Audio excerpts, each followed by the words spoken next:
Zaker party কর্তৃক আয়োজিত আজকের এই সাংগঠনিক জনসভা সম্মানিত সভাপতি মোহাম্মদ জুয়েল সর্দার ভাই, উপস্থিত আছেন মাদারীপুর জেলা জাকের পার্টির সংগ্রামী সভাপতি আসাদুজ্জামান আকন সাহেব, উপস্থিত আছেন সহযোগী সংগঠনের নেতৃবৃন্দ, আমার বোনেরা, অত্র এলাকার আপামর জনসাধারণ, সবার প্রতি সালাম, আসসালামু আলাইকুম।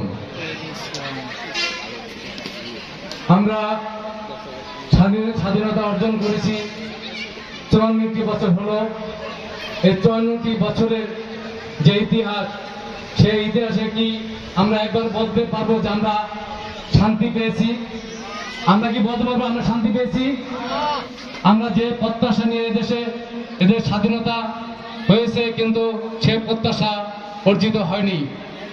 আপনারা জানেন, এই 54টি বছরের ইতিহাসে বারবারই দেখেছি ক্ষমতায় যাওয়ার প্রতিযোগিতা, বারবারই দেখেছি রক্তাক্ত রাজপথ, বারবার দেখেছি হানাহানি, বারবার দেখেছি অন্যায় অবিচার, বারবার দেখেছি জোর জুলুম। আমরা এগুলো আর দেখতে চাই না। আমরা কি আর দেখতে চাই? আমরা আর দেখতে চাই না। আপনারা জানেন, জাকের পার্টি প্রতিষ্ঠিত হয় আজ থেকে 36টি বছর আগে। এই 36টি বছরের ইতিহাসে জাকের পার্টির মহামান্য চেয়ারম্যান মহোদয় এত বিপুল সংখ্যক নেতাকর্মী থাকার পরও তিনি একবারও বলেন নাই আমি ক্ষমতায় যাব। তিনি বলেছেন এদেশের জনগণ শান্তিতে শৃঙ্খলাবদ্ধ হয়ে বসবাস করলেই সেটি আমার শান্তি। তিনি একবার ক্ষমতা যাওয়ার প্রতিযোগিতায় কখনো তিনি করেন নাই।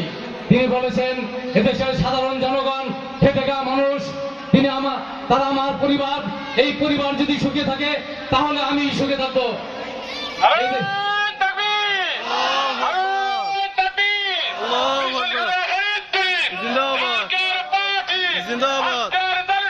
সফল হোক, সফল হোক, সফল হোক।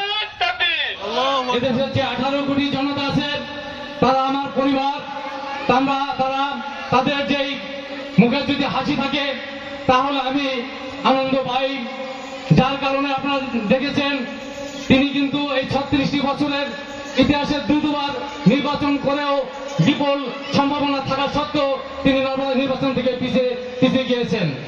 আপনারা জানেন, এই 54টি বছরের ইতিহাসে আমরা বারবার দেখেছি নির্বাচন নামের প্রহসন, নির্বাচন নামের কালো টাকার ছড়াছড়ি, নির্বাচন নামের ভোট ডাকাতি, নির্বাচন নামে দেখেছি জালিয়াতি।